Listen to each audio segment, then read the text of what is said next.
اسلام عورت کی عزت اتنی دیتا ہے جب تک وہ اپنی رضا کا اظہار نہیں کرتی قاضی کی مجال نہیں کہ وہ نکاح پڑھا سکے. ہم خود کھڑے رہتے ہیں جب تک اجازت نہیں آتی. پہلے ہم عورت کی اجازت لے کر کے آتے ہیں اور پھر عورت کو اس کا حق مہر دینے کا حکم بھی مرد کو دیا گیا ہے کہ وہ تمہیں اپنی زندگی چھوڑ کر آ رہی ہے, اپنا گھر چھوڑ کر کے آ رہی ہے, اس کا حق مہر ادا کرو. اور لانے کے بعد جانتے ہیں میرے آقا صلی اللہ تعالیٰ علیہ وسلم کی تعلیمات کیا ہیں؟ اللہ اکبر.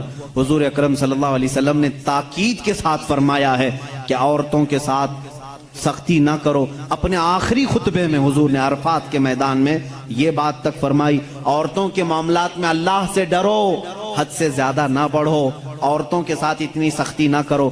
مارنے کو منع کیا, کبھی ان کے چہرے پر نہ مارنا, کبھی ان کے خاندان کو تانا نہ مارنا, کبھی ان کو اتنی بری گالی نہ دینا کہ دل ٹوٹ جائے. یہ تمام احکام اسلام نے اسی عورت کی عزت ہی کے لیے تو دیے ہیں. اور پھر جس وقت وہ آئے, بزرگوں نے یہ رواج بھی رکھا ہے کہ ہم اپنی بیٹیوں کو اپنے گھروں سے قرآن پاک دے کر کے رخصت کرتے ہیں, قرآن کے ساتھ اسے بھیجتے ہیں. اور گھر لانے کے بعد جانتے ہیں یہ اعلیٰ حضرت رضی اللہ تعالیٰ عنہ نے لکھا بھی ہے. اعلیٰ حضرت فرماتے ہیں جب نئی دلہن گھر میں آئے تو اس کے پیروں کا دھون جو ہے وہ اگر گھر کے چاروں کونوں میں ڈالو تو برکت آئے. وہ آ رہی ہے اپنا رزق لے کر کے آ رہی ہے, اپنا رزق لے کر کے آ رہی ہے. یہاں تک ہمارے لیے کہا گیا, بلکہ دولہے کو یہ بھی کہا گیا, اسی یہ بیان میں ساری باتیں نوجوانوں کو سمجھ میں بھی آ جائیں گی. نکاح کی پہلی رات اسے کہا گیا کہ تو اپنے گھر لایا ہے دلہن کو تو سب سے پہلے اس کے ہی دوپٹے کو تو مصلی بنا اور اس پر سجدہ کر. یہ حکم ہے. عورت کی عزت نہ ہوتی تو ہم مصلی بناتے اس کے دوپٹے کو. پہلی رات کہا گیا ہے. یہ اور بات ہے کہ معلومات نہیں ہے نوجوانوں کو کہ شادی کے بعد پہلی رات, یہ بھی سیکھنے کی ضرورت ہے. علماء سے تمام چیزیں پوچھ لینا چاہیے جس کی شادی ہو رہی ہے. دلہن آ رہی ہے تو ہم اس کی عزت ہی کے لیے تو یہ تمام کام کر رہے ہیں. اور اس کے بعد حکم یہ دیا گیا کہ سب سے پہلے اس کے ساتھ بات چیت کی شروعات کرنے سے پہلے اس کی پیشانی پر ہاتھ رکھ کر اللہ کی بارگاہ میں یہ کہو, اے اللہ اس کے اندر جتنی تو نے اچھائیاں رکھی ہیں وہ سب اچھائیاں مجھے عطا کر دے, اور جتنی اس کے اندر برائیاں ہیں ان تمام برائیوں سے مجھے تو بچا دے. یہاں سے تو شروعات کر. ظاہر سی بات ہے میں نے اس وقت محسوس کیا, چند دنوں پہلے ایک نوجوان کو تلقین کر رہے تھے, پیشانی پر جہاں بال اگتے ہیں وہاں ہاتھ رکھ کر کے دعا کرنا. تو اس نے پوچھا کہ حضرت دعا تو ایسی ہی کر سکتے ہیں, پیشانی پر کیا؟ میں بھی چونک گیا. اس کو میں بتاؤں, میرے ایک استاد سے میں نے پوچھا کیا ایسا ہے کہ اپنی دلہن کی پیشانی پر ہاتھ رکھ کر کے اس طرح دعا کرنا چاہیے؟ انہوں نے کہا ہاں ہے. دعا تو کیسے بھی کریں, ہاتھ نہ رکھیں اور ہاتھ چھوڑیں ہاتھ اٹھائیں, سب دعا اللہ سنتا ہے, لیکن اس لیے پیشانی پر رکھ کر کے دعا کرنے کے لیے کہا گیا کہ وہ آج اپنے والدین کو چھوڑ کر کے آئی ہے, اس کے وسیلے سے اللہ جلدی دعا قبول کرے گا. اس کا دل مغموم ہے, وہ غمگین ہے, اور غم زدہ لوگوں کے ساتھ میرا مولا ہے. وہ اپنے والدین کو چھوڑ کر کے تیرے گھر آئی ہے, وہ مغموم ہے, بہت غم زدہ ہے. آج اس کی پیشانی پر ہاتھ رکھ کر کے دعا کرو. میرا اسی دن یہ ذہن سمجھ گیا کہ اسلام نے عورت کو وہ مقام دیا ہے, وہ عزت دی ہے. ہم نے اس کو اپنے جسموں کو سکون پہنچانے والا آلہ نہیں سمجھا, مشین نہیں سمجھا, بلکہ حقیقی مسلم وہ ہے جو اپنی عورت کی عزت بھی کرے, احترام بھی کرے. السلام علیکم ورحمۃ اللہ وبرکاتہ. میرے ناظرین رکے دوست رکے, اگر آپ بغیر شادی شدہ ہے نا تو شادی ہونے سے پہلے, شادی کرنے سے پہلے, نکاح ہونے سے پہلے آپ ایک مرتبہ اس مسئلے کو جان لیجئے گا. آج کل ہمارے رواج میں یہ ہو چکا ہے کہ جب ایک لڑکا اور لڑکی کا جب نکاح ہوتا ہے, جب دلہا دلہن کو اپنے گھر لے آتا ہے, جب شادی کی پہلی رات ہوتی ہے تو شادی کی پہلی رات میں ہم بستری کیسے کرنا چاہیے. اور آج یہ ایک رواج بن چکا ہے کہ جب تک دلہن کا خون نہ نکلے شرمگاہ سے تب تک وہ پاک دامن نہیں ہے. تو کیا ایسا بھی ہوتا ہے؟ آپ سب سے پہلے مفتی سلمان اظہری صاحب کے زبان سے بیانات کو سماعت کر لیجیے. اللہ کے رسول صلی اللہ تعالیٰ علیہ وسلم نے جو فرامین دیے ہیں, عزیزان گرامی وقار, یہ نکاح کے इस सिस्टम को भी मैं आपको बताऊं। कुछ तो वो हैं जो ये इस्लाम के खिलाफ भौंक रहे हैं कि औरतों के ऊपर जोर जबरदस्ती होती है इस्लाम में, और दूसरों की क्या बात करूं, हमारे हिंदुस्तान पर बैठा हुआ मैं क्या बताऊं, ये भी बड़ी औरतों की, हाँ, पीड़ित महिलाएं हैं, मुस्लिम पीड़ित महिलाएं हैं जो खुद बीवी को छोड़ बैठा है। सारी मुस्लिम औरतें पीड़ित हैं। अल्लाह अकबर। वो खुद अपनी बीवी को देखने नहीं जा सका, जिंदगी खत्म होने आ गई, बाल सफेद हो गए। पीड़ित महिलाएं हैं मुसलमान। हाँ, अगर ए मुसलमानों कोई भी हम में से औरत पर जोर जबरदस्ती करता है, याद रखो मैं तुम्हें बताऊं कि कुरान की क़यामत के दिन अल्लाह जानवरों पर भी उठाए हुए हाथ का फैसला लेगा, तो औरत की बात तो दूर की है।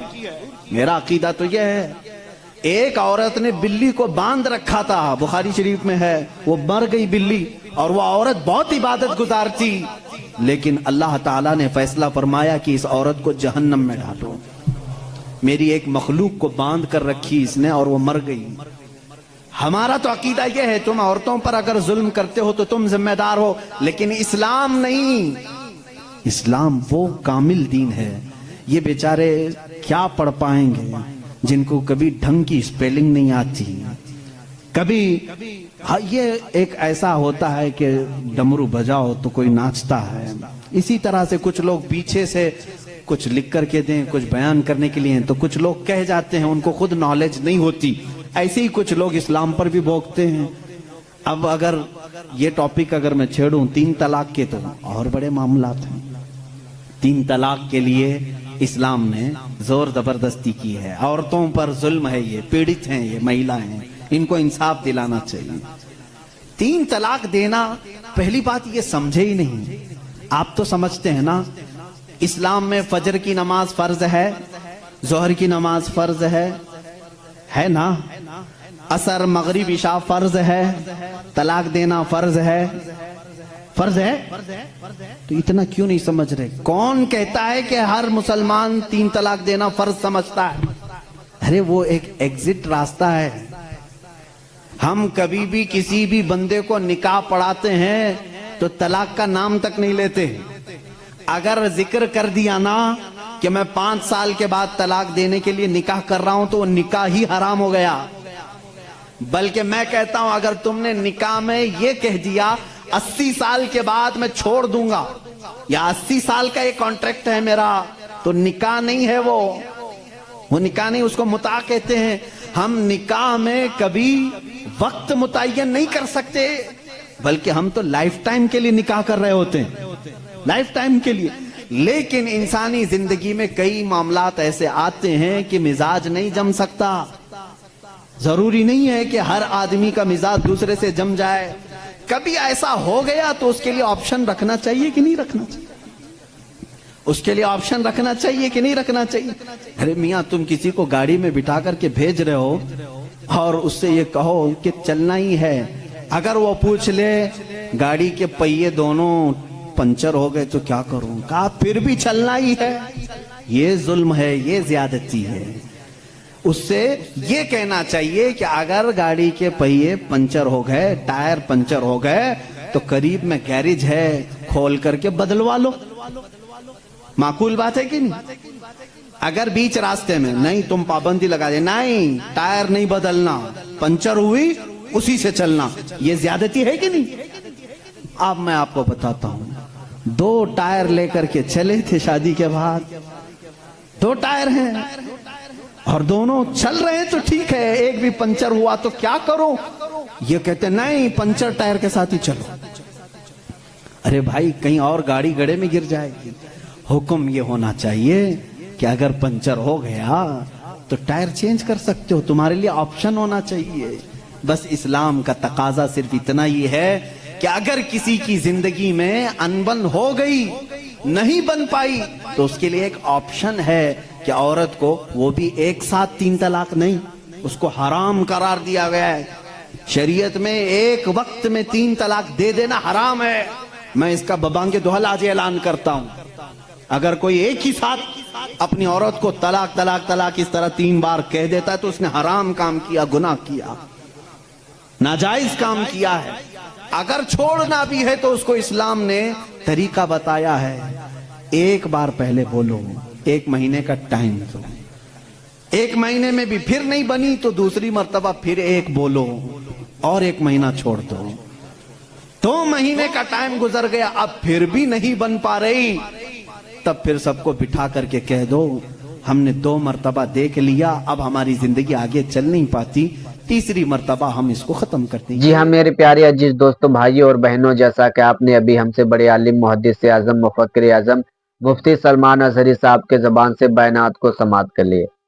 जब शादी की पहली रात होती है, जब लड़का लड़की से निकाह करके उस लड़की को अपने घर ले आता है, जब शादी की पहली रात होती है, तो शादी की पहली रात में कौन सी नमाजें पढ़नी चाहिए, उसके साथ कैसे पेश आना चाहिए, कैसे हम बिस्तरी करना चाहिए, जैसा कि आपको मुफ्ती सलमान अजहरी साहब बता दिए।